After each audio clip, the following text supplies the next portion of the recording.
hello guys, good morning. Welcome back to my YouTube channel. This is Otoboyson. So dito may i-share ako sa inyo guys. Itong customer na to, munting na madali doon sa ibang mga shop. Ang diagnose nila kasi compressor daw ang sira at may leaking doon sa may evaporator. So yun yung alamin natin para makatulong tayo dito kay customer. So ngayon papanda rin natin yan kung mayroon bang talagang amoy sa loob ng sasakyan na sinasabi nilang nagli-leaking. Tapos mahina na raw bumomba yung compressor. So advice ko lang sa mga customer, so hanap talaga kayo ng trusted mechanic niyo, trusted technician. Hindi ko naman nila lahat na yung mga ibang shop taga presyo.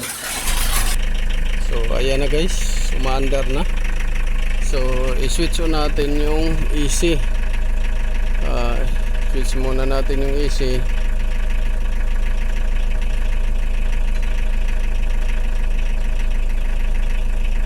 Ayan.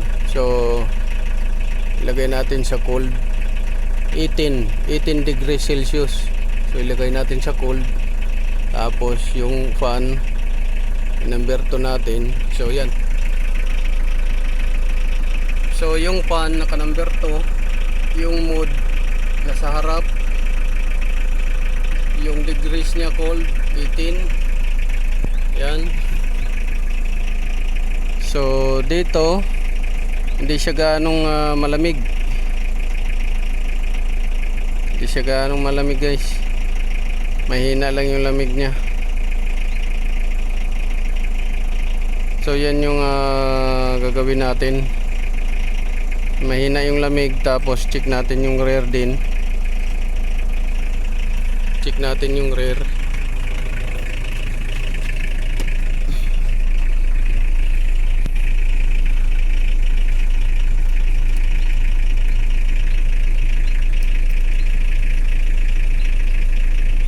Natin kung may lamig ba. Mayroon dito switch na nakahiwalay.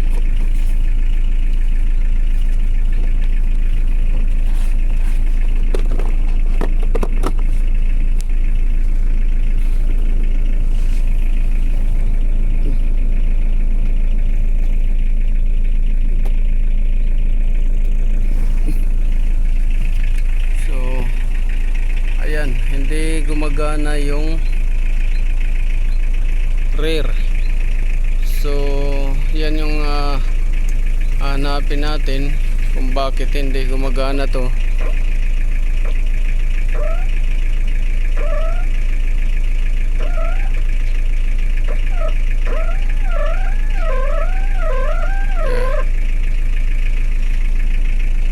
So yun. Dito guys, pinaandar na natin.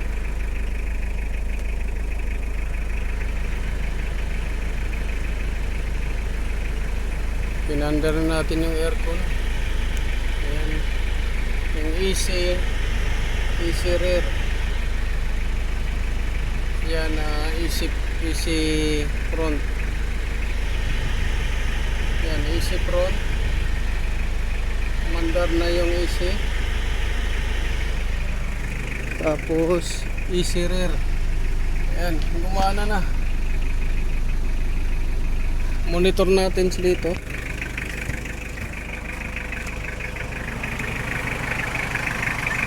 So mababa yung preyon, no? Mababa yung preyon, kaya hindi naka-auto yung likod.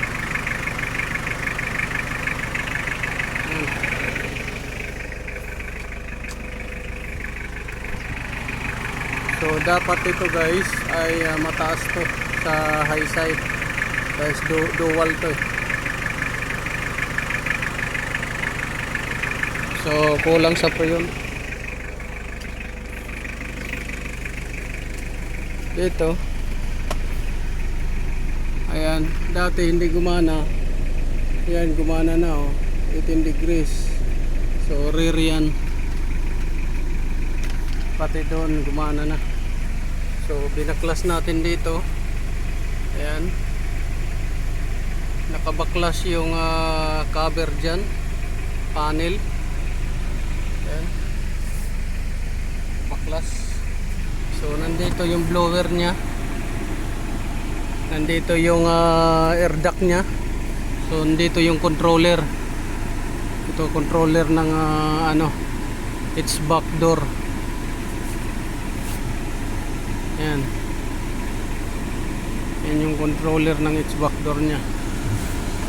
So ito yung air duct, passage ng hangin patungo doon. Dito siya kumukuha.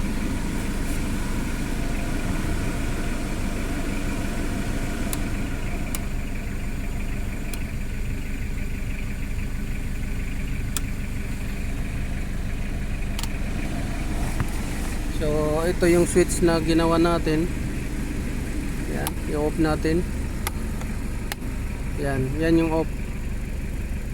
Off yan. 1 2 3. So yan. Kaso kulang sa lamig dahil kulang sa preyon. So dagdagan natin to ng preyon. So pasingawin natin guys yung preyon dahil magbabacuum tayo. Yan, kaya sinasahod natin dyan sa bote para ma-confirm at saka ma-justify natin kung may black oil na siya.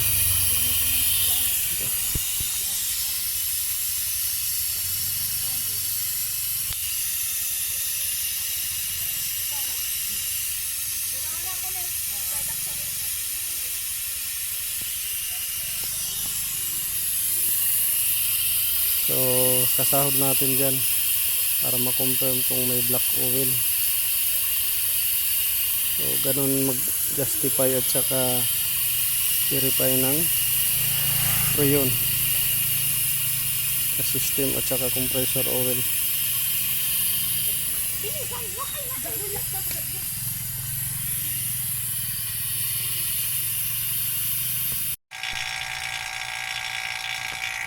So ngayon binabacuum na natin guys. So ito yung na-recover natin. Yan. So medyo okay pa naman yung oil niya, hindi pa siya black oil. So ilalagay natin to dito sa bote para kung gustong silipin ng may-ari, mayroon tayong reference o evidence. So okay pa yung compressor, hindi pa nagba-black oil. Okay pa yung oil. Okay pa yung system niya. Ang ano lang, less preyon. Kulang sa preyon.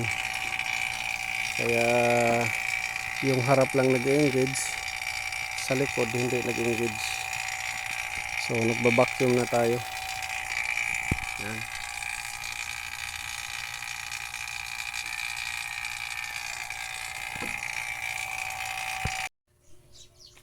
So mausok na ba guys yung sasakyan ninyo?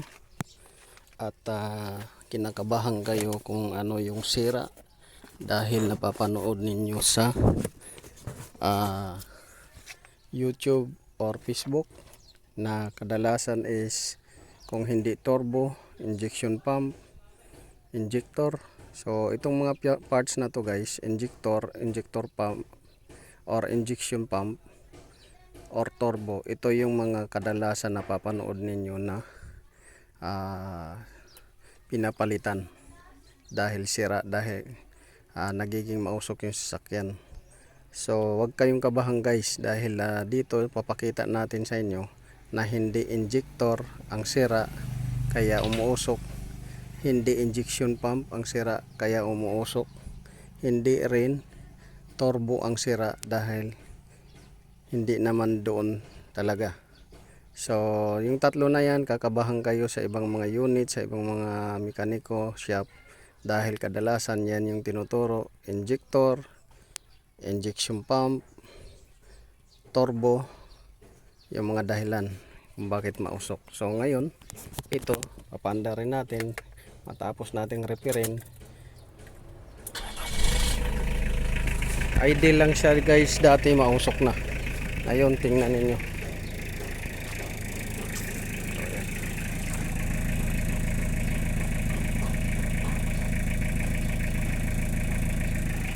Wala siyang usok. So i-rev natin kung nagiging mausok pa ba.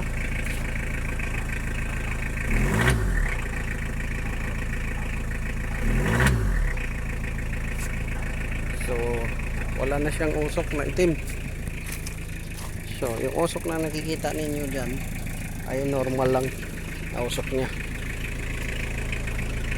So yun yung ginawa natin guys na remedyo. So panoorin na lang ninyo guys para makatipid tips kayo kay Autoboyson.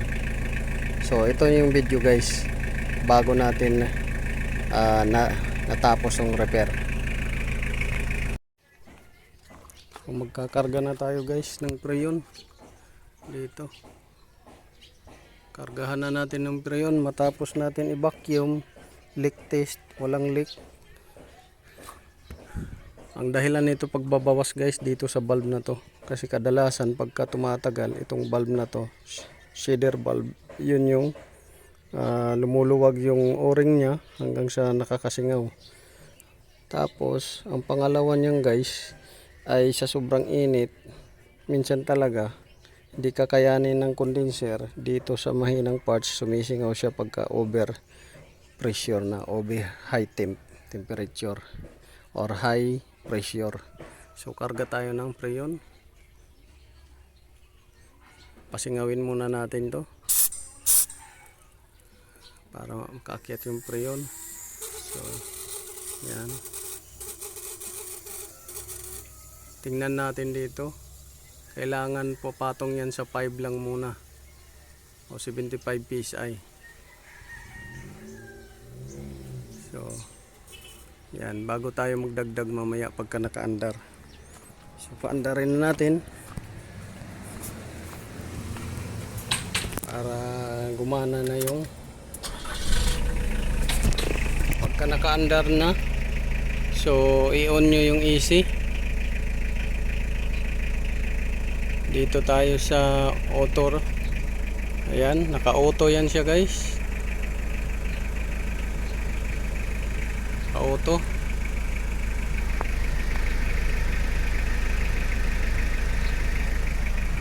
Dito naman gumagana na rin. Check natin kung nakabukas yung ano dito. So buksan natin yan, switch. So mayroon na siyang aircon dito sa likod, gumagana, 18 degrees.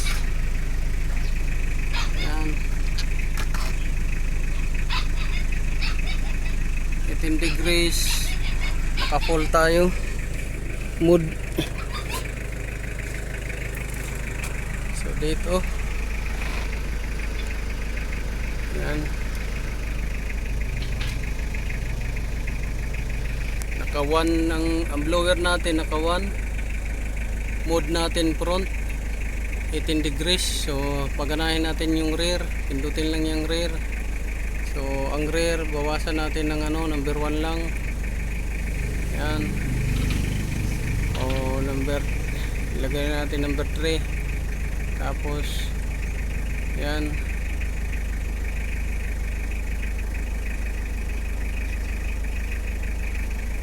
So gumagana na yan. Monitor natin dito. So mababa yung dagdagan natin.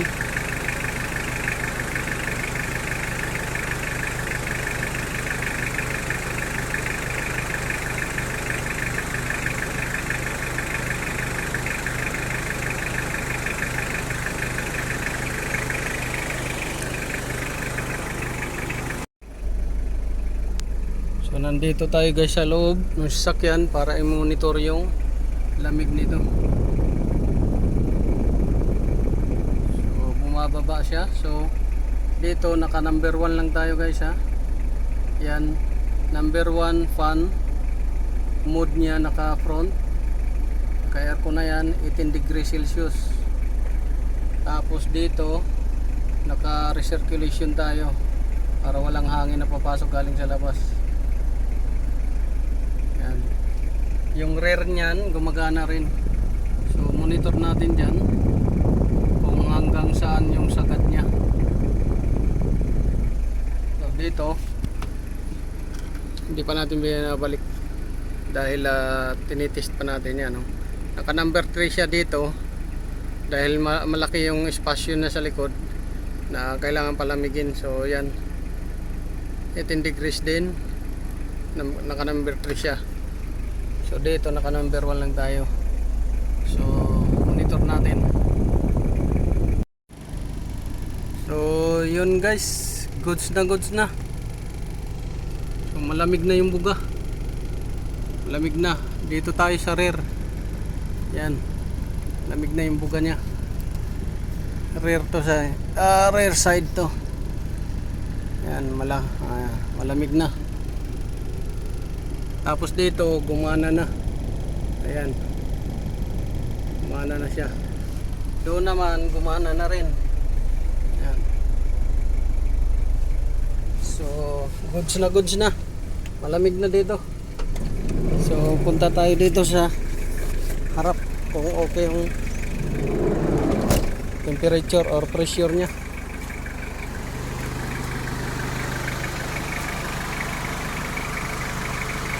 So dito goods 180 to 185. 180 to 185. So dito goods din. So yun lang guys. Maraming salamat sa panonood. So nasolve natin yung issue. Dati hindi ito nagpapawis, oh. Ngayon grabe yung pawis. Malamig na.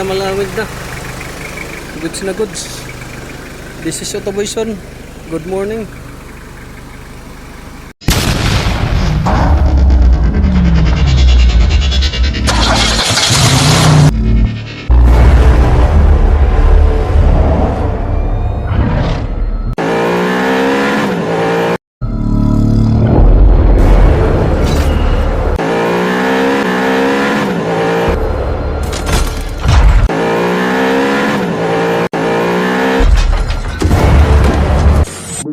Make